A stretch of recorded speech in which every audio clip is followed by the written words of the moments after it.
자, 이제 말씀 보시겠습니다. 오늘은 말씀을 한 군데 두고 있는 그대로 보시고요. 한 군데는 다른 말씀을 보시겠습니다. 한 군데 지난주에 보셨던 레위기를 다시 한번 보시고요. 왜냐하면 제사장과 연결된 말씀이기 때문에 레위기 말씀을 한번 보시고, 그리고 이제 오늘 말씀을 설득을 이제 그 제사장 복장에 대한 말씀이 기록된 출애굽기 말씀을 보도록 합니다. 한 군데는 이제 레위기 21장 18절부터 보시겠습니다. 이건 제사장에 관한 얘기이기 때문에 다시 한번 이제 소개를 읽어드리겠습니다.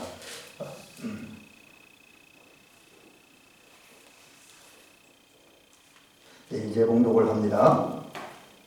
누구든지 흠이 있는 자는 가까이 하지 못할지니 곧 맹인이나 다리 저는 자나 코가 불안자나 지체가 더한 자나 발 부러진 자나 손 부러진 자나 등 굽은 자나 키 못 자란 자나 눈에 백막이 있는 자나 수진이나 벗집이 있는 자나 고환 상한 자나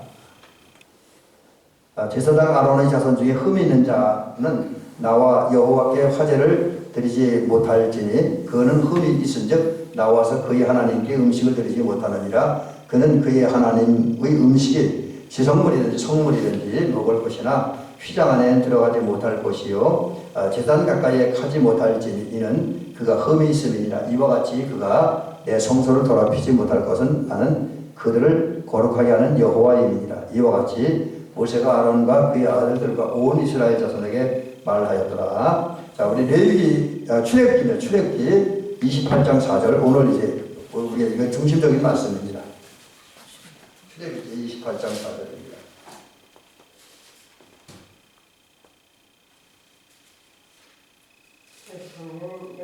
오늘 한 군데 바꿨습니다. 제목을 뜨고 왜 그거까지 하려고 했는데 그 부분까지 오늘 말씀드리기 어려워서 오늘 읽는 부분을 바꿨습니다. 본문을.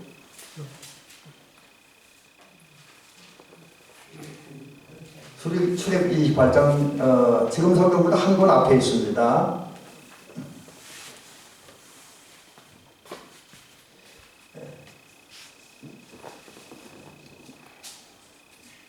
공독을 합니다. 그들이 지을 옷은 이러하니 곧 충패와 에봇과 겉옷과 반포석과 관과 띠라. 그들이 내 형 아론과 그 아들들을 위하여 거룩한 옷을 지어 아론이 내게 제사장 직분을 행하게 하라. 아멘.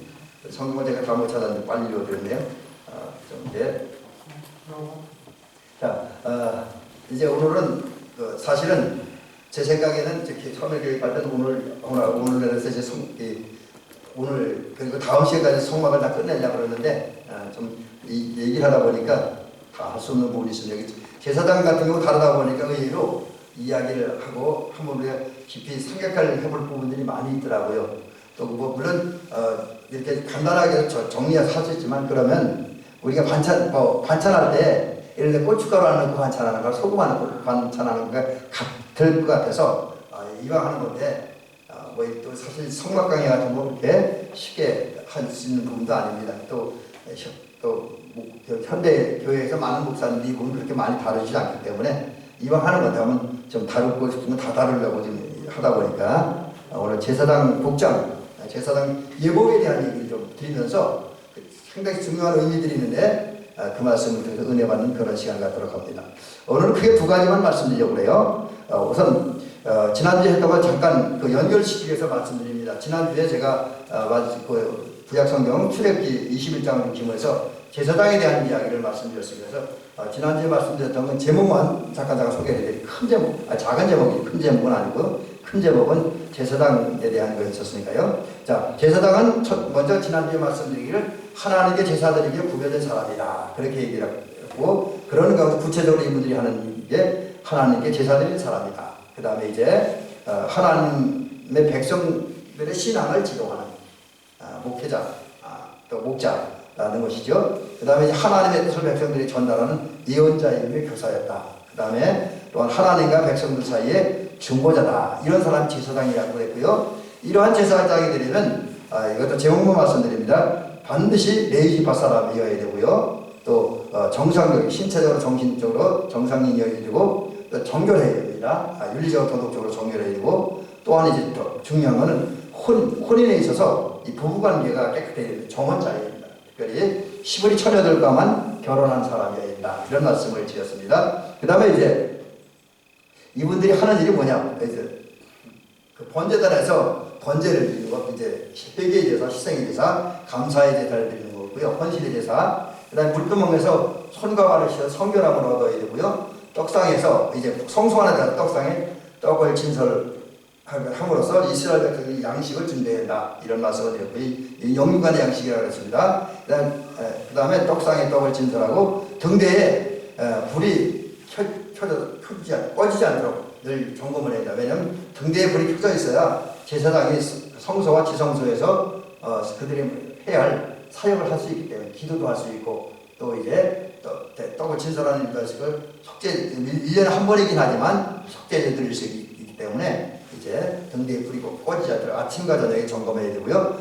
그 다음에 분향단에서 늘 향이 올라가도록 향을 사르는 그런 일을 계획된다. 그래서 기름이 떨어지지 않았나 뭐 이런 거 향이 떨어지지 않나 이것도 살펴보고 떨어졌을 때는 향도 채워주는 이런 일들을 해야 된다. 그리고 제사장들은 지성소에 이거 특별히 대제사장이었는데 지성소에서 1년에 한 번 속죄제를 드리고 그다음에 백성들 사이에서 여러 가지 송사와 재판이 걸리면 큰 거는 대제사장이 작은 거는 제사장들이 판결해주는 일을 합니다. 이 부분 아마 알 수 있을 거예요. 그 다음에 백성들을 축복하는 일들을 제사장을 해야 된다. 그 다음에 성막 안에서 진행되는 모든 일을 청지휘함으로써 약 8,000명이 넘는 레위인들이 사역하는데 그 일들이 일사불란하게 아주 질서 있고 규모 있게 진행되도록 해야 된다라는 것이죠. 그 다음에 백성들에게 아까도 나왔던 얘기인데 지금에 또 나오네요. 백성들에게 하나님의 율법 말씀을 가르치는 일을 해야 된다. 이제 이런 얘기를 지난주에 말씀드렸고요.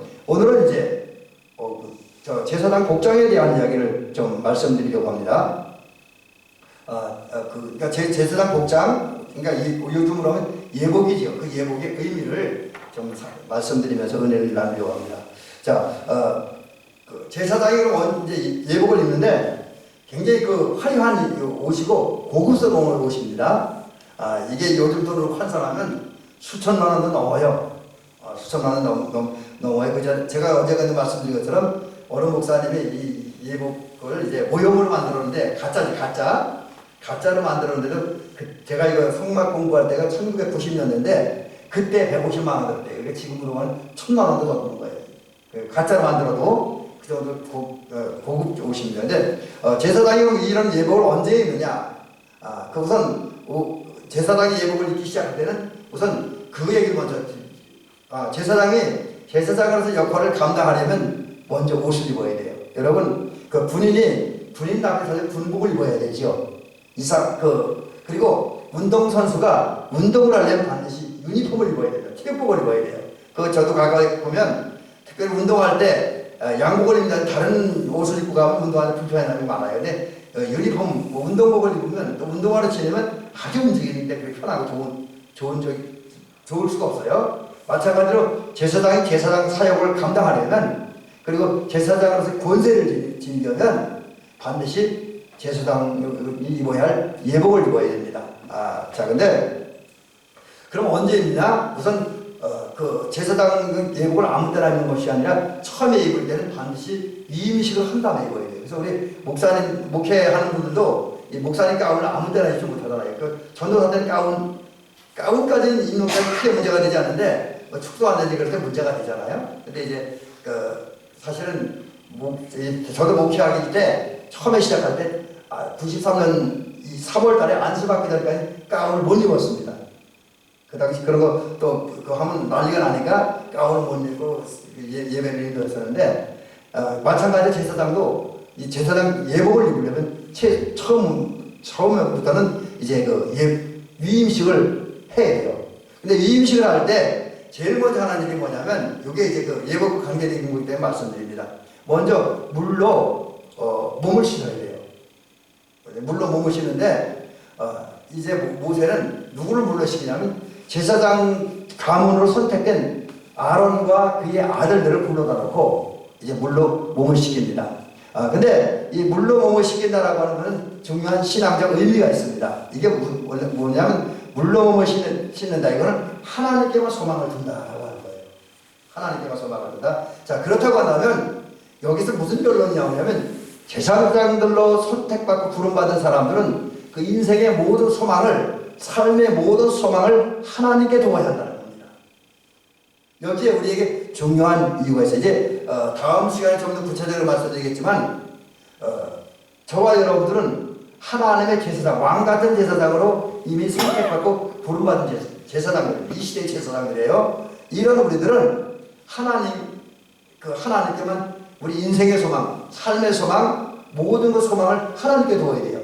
우리가 다른 곳에 소망을 두면 이 시대의 제사장으로서 사역하기에 또 하나님의 백성으로 살아가기에 문제가 많이 있다라는 겁니다. 하나님이 원하는 건 우리 하나님의 백성들은 모든 소망을 하나님께 두고 예수 그리스도께 두어야 한다.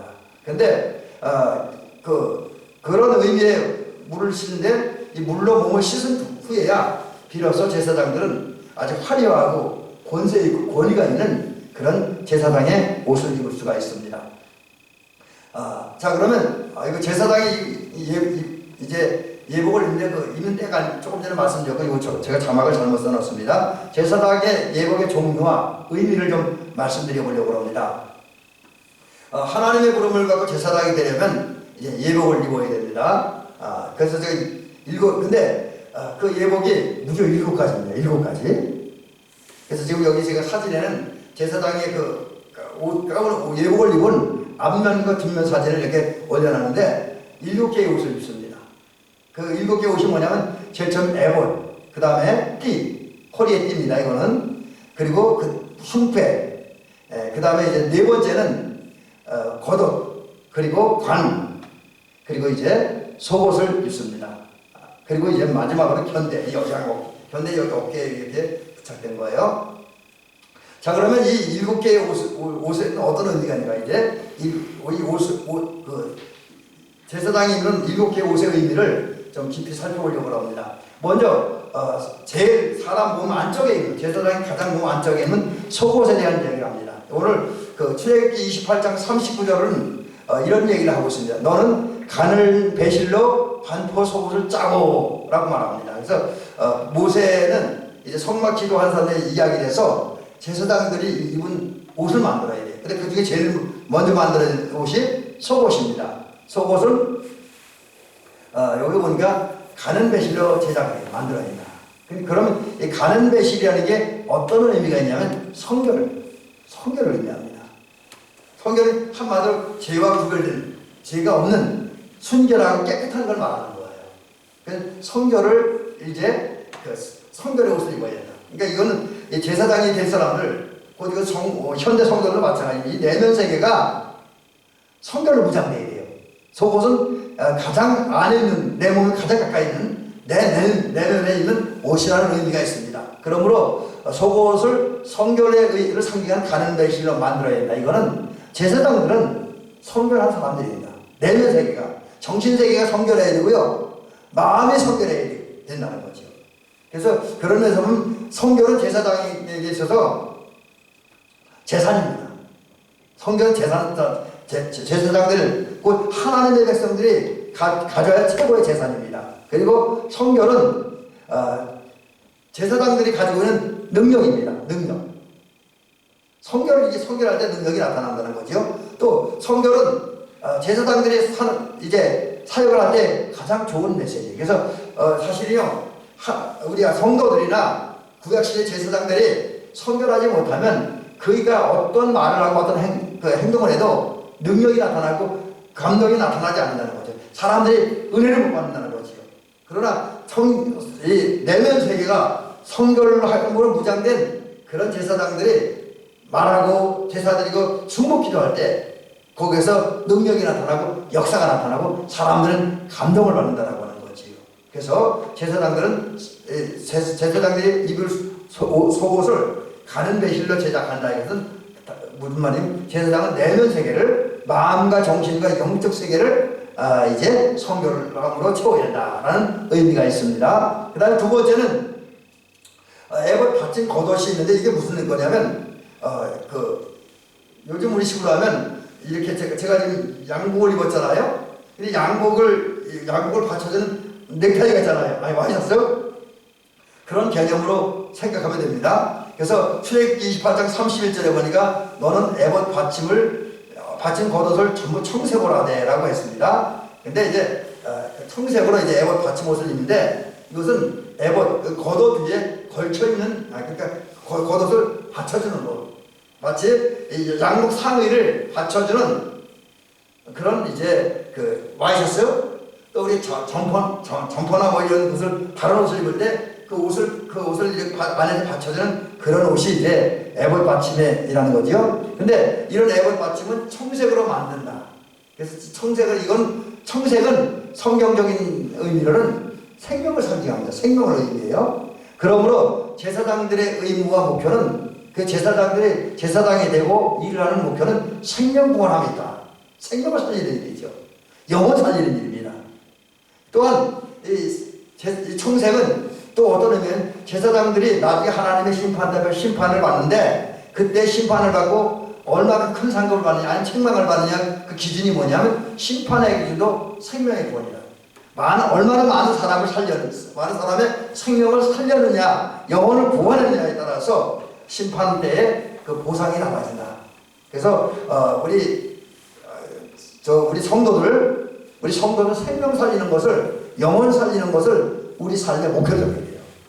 우리 삶의 의무성이에요.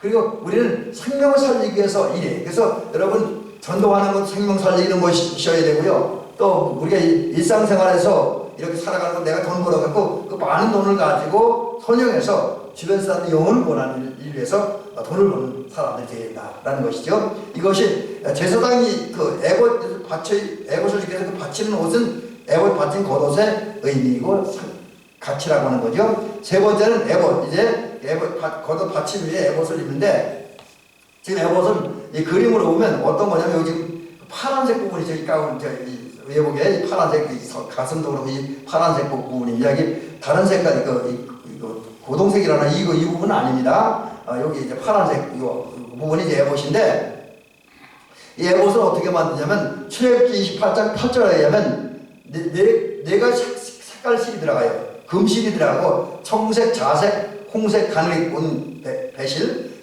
금실까지 하면 굳이 말하면 5가지로 들어갑니다. 그래서 이거는 뭐냐면 제사장이 있는 겉옷은 이제 금실과 청색, 홍색, 자색, 이제 홍색으로 이어지는데 여기에 중요한 의미가 있는데 결국 제사장은 뭘로 옷을 입어냐면 믿음으로 입어야 된다. 금실은 믿음을 상징하는 거고요. 청색실은 생명을 상징하는 거예요. 아까 조금 전에 말씀드린 것처럼 자색실은 왕을 상징하는 왕을 그러니까 그리고 홍색실은 보혈 또는 십자가에 달려 고난당하신 그리스도를 의미합니다. 그래서 이 말에 의하면 제사장은 이제 믿음으로 무장하게 되고 생명을 사랑하는 사람들, 생명을 살리는 것을 삶의 목표 정한 사람들, 그리고 왕권을 가진 사람들, 왕 같은 제사장이죠. 그 다음에 고난당하는 그리스도 같은 성품과 자격을 가져야 진정한 제사장이다. 이게 이제 제사장이 입은 에봇의 세 번째 의미가 되겠습니다. 그 다음에 이제 어깨에 네 번째가 되는 것 같은데 어깨에 견대가 있어요. 마치 이건 뭐냐면 군인들이 이제 어떤 예를 들어 분단장이 된다 분대장이 된다든지 소대장이 된다든지 중대장이 된다든지 대대장 사단장이 되면 여기다 파란 견장을 쳐요. 우리나라 군인들이 천재 그래요. 마찬가지로 하나님의 선택을 받고 이제 부름받아서 제사장으로 세워진 아론과 아론의 후예들 가슴에는 어깨에는 2개의 견대가 이제 달립니다. 그래서 저기 견대 모양을 여기 지금 그림으로 올렸는데 견대가 2개 있어요. 그리고 그 견대에는 이스라엘 아들들 12지파의 아들들 야곱의 12아들의 이름이 기록되어 있습니다. 구체적으로 보면 우리 오른쪽 이 견대에는 루벤, 레위, 단, 시몬, 유다, 납달리의 이름이 기록되어 있고요. 왼쪽 견대에는 아셀, 스불론, 베냐민, 갓, 이사갈, 요셉의 이름이 기록됩니다.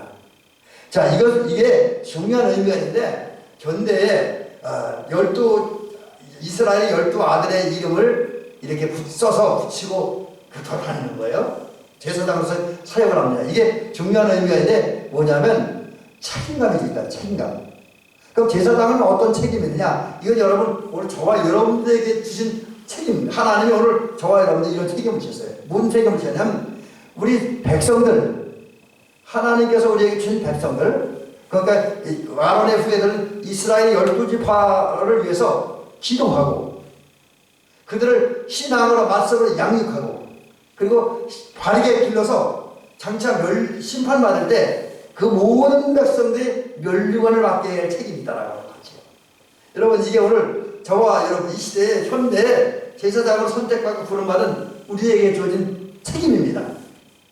여러분께서 우리 하나님이 주신 백성인 우리 가족을 위해서, 우리 교회를 위해서, 우리 이웃을 위해서, 때로는 나라와 민족을 위해서 우리가 아는 모든 사람들이 기도해야 할 책임이 있습니다.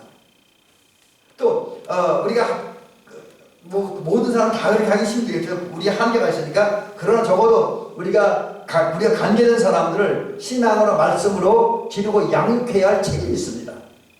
그리고 그들이 신앙적으로 하나님 원하는 삶을 잘 살게 해서 장차 최후의 심판날에 그 모든 백성들이 영광의 멸류관, 승리의 멸류관, 생명의 멸류관을 받게 할 사명이 우리에게 있다라고 하는 것이지요.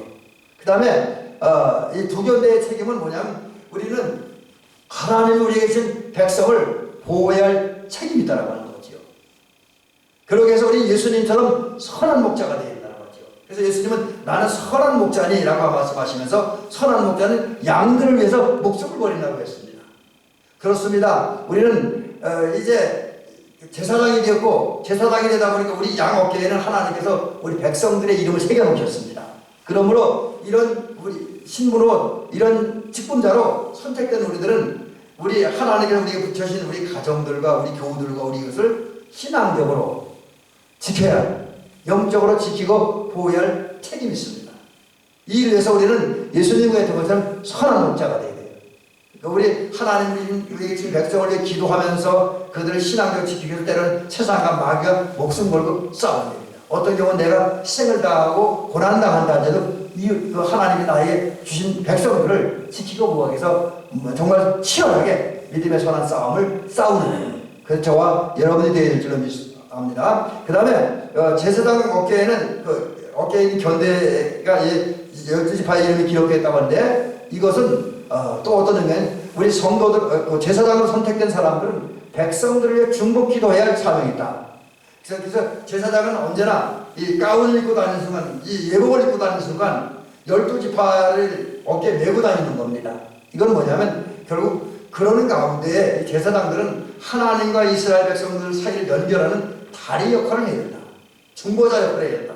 그렇습니다. 오늘 저와 여러분에게 주어진 사명은 우리 하나님과 우리 교우들, 우리 교우들 믿음이 연약한 사람들, 스스로 설 수 없는 사람들, 그리고 우리 주변에 많은 사람들을 하나님께 불러들이고 하나님 그들에게 다가가게 하기 위해서 하나님과 우리 주변 사람들을 만나게 하고 연합하게 하는 그런 데서 그런 일을 그런 역사가 일어나도 중보자 역할, 다리 역할을 감당해야 된다라는 그런 의미가 있습니다. 그 다음에 이제 제사장 가슴에는 이 흉패가 있어요. 판결 흉패라고 그러는데 출애굽기 28장 30절에 보면 이런 말씀이 있습니다. 너는 우리 말씀을 띄워놔야죠. 너는 우리인과 분림을 판결 흉패 안에 넣어 아론이 여호와 앞에 들어갈 때에 그의 가슴에 붙이게 하라.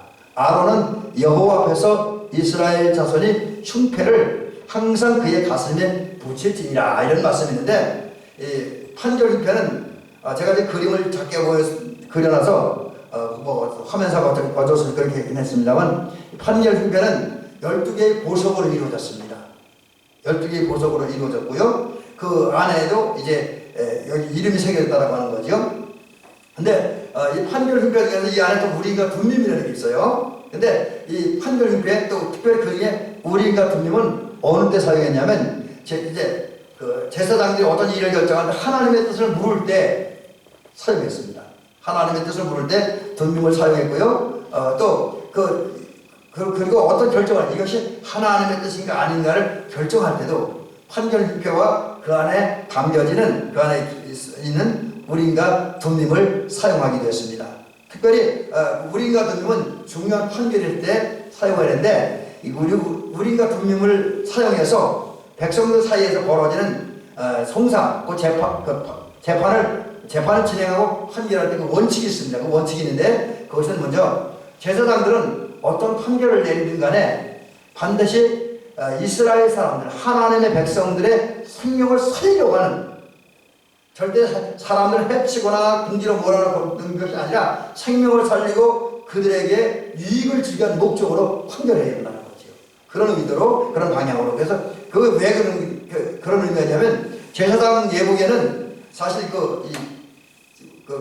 이미 말씀드린 것처럼 여러 가지 그 예복 속에 청색이 많이 들어가요. 청색이 꽤 많이 들어갑니다. 그리고 사실 가운도 겉에 있는 가운은 오늘 우리 목사님들이 입는 검정색 가운이 아니라 청색 가운입니다. 그래서 제가 자주 종종 말씀드리면 저는 지금도 청색 가운 하나 맞추고 싶어요. 근데 이제 우리 한국에서는 아직 청색 가운 맞힌 데가 없습니다. 그래서 못 맞추고 있습니다. 근데 제사장 가운에 청색이 많이 들어갑니다. 원래 검정색은 전혀 성서적인 근거가 없다라고 합니다. 근데 다만 종교개혁 시대에 루터가 카톨릭을 이렇게 배척하다 보니까 검정색 가운을 만들어냈다. 그런 교회사적인 얘기가 있습니다. 근데 청색은 아까 말씀드린 것처럼 생명을 상징합니다. 그래서 그런 부분에서 보면 제사장들이 주어진 역할은 판결 hin패를 가지고 백성들, 특별히 우리가 두 명을 활용해서 백성들 사이에서 벌어지는 재판을 판결하는데, 그때 반드시 청색이 의미하는 대로 생명을 살리고자 하는, 살린 생명들이 은혜를 받게 하고자 하는 그런 방향으로 재판을 진행하고 판결하고 또 백성들을 지도하고 이끌어가야 된다라는 것이죠. 그 다음에 이제 우리가 동민물을 가지고 판결할 때 그 원칙은 뭐냐면, 왕권을 가지고 백성들을 재판하고 판결해야 된다는 거죠. 그 판결된 내용을 선포해야 됩니다. 제사장 예복에 홍색도 굉장히 많이 들어갑니다. 물론 성막 지문 자체에 홍색실이 많이 들어갑니다. 근데 홍색은 뭐냐면 이제 왕을 상징하죠. 왕을 상징합니다. 그래서 그런 면에서 보면 제사장들은 재판을 진행할 때 너무 민주적이서는 안 돼요. 너무 야약해서 왕은 권세 있게 재판을 주도해 나가야 돼요. 어떤 분위기와 상황에 이끌려가는 재판을 하면 안 됩니다. 제사장들은 일을 할 때 권세를 가지고, 왕의 권세를 가지고 재판도 판결도 하고 또 성막 내에서 벌어지는 일도 진행해 나가야 된다는 것이죠. 그 다음에 이 판결 hin패의 또 하나의 의미, 앞에 같은 거는 재판할 때 고난당한 예수님의 마음을 해야 된다. 여러분, 제사장이 입은 예복에는 홍색도 굉장히 많이 들어가고 성막 도구에도 이제 홍색이 많이 들어가요. 근데 붉은색은 십자가에 달려 고난당하고 피 흘려 죽으신 예수님을 상징합니다. 그러므로 이제 제사장들은 이제 백성들 사이에서 벌어진 재판을 판결할 때에 이제 십자가에 달린 예수님의 마음, 희생과 헌신과 사랑의 마음으로, 긍휼히 여기는 마음으로, 구원하고자 하는 마음으로 이제 재판을 해야 된다라는 것입니다. 그 다음에 믿음으로 판단해야 된다. 제사장 예복에는 금신이 많이 들어갑니다. 그래서 금은 믿음을 상징하니까 믿음으로 이제 하나님을 향한 믿음을 가지고 사태를 돌아보면서 또 이제 재판을 진행하고 판결해야 된다. 그래서 선포해야 된다는 거죠. 여러분, 우리가 뭘 할 때 믿음으로 해야 된다는 거죠. 그 다음에 이 재판하는 대제사장은 왕권을 가지고 백성들을 재판하지만 백성들이 자기 밑에 있는 게 아닙니다. 이 제사장들은 백성들을 아주 매우 귀한 분으로, 너무너무 귀한 분으로 여겨야 된다는 거죠. 여러분, 하나님께서 이 판결 hin패, 이거를 제사장 예복에 특별히 그 가슴에 부착하게 했고, 이 안에 12지파의 이름이 새겨지게 했습니다. 이 이유는 뭐냐면, 제사장들은 백성들을 항상 가슴에 품어야 된다는 거지요. 가슴에 품어야 됩니다.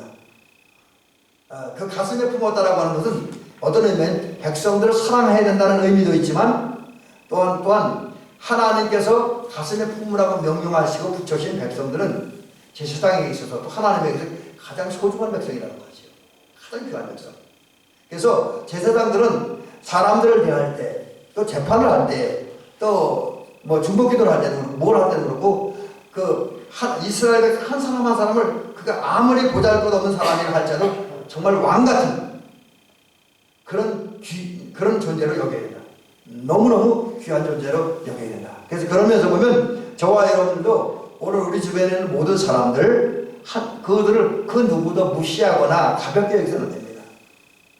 하나님이 우리 주변에 붙여진 사람들, 내가 만나라고 한 사람들, 또 내가 만나야 할 사람들, 또 나와 관계된 사람들, 아니 어쩌면 나와 관계 아직 안 된 사람들일 수도 있어요. 그러나 이 땅에 있는 모든 사람들은 하나님 보시기에 다 귀한 사람들입니다.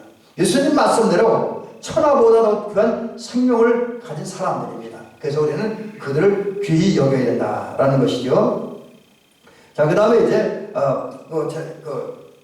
재판할 때 이제 그리고 일을 할 때도 제사장은 항상 공의로 해야 된다. 가슴에 달린 제사장 가문에 달린 가슴에 달린 흉패 12보석이 달린 흉패는 길이가 한 뼘씩입니다. 그리고 모양은 네모반듯 정사각형입니다. 근데 정사각형은 성경에서는 정의를 의미해요. 정의. 그래서 제사장들은 성막 내에서 일을 할 때나 아니면 백성들을 재판할 때 어떤 인간 사정이나 뇌물이나 이런 것에 이끌려서 주변 상황에 이끌려서는 안 되고 철저하게 하나님의 법에 따른 공정의 원칙을 가지고 재판해야 된다.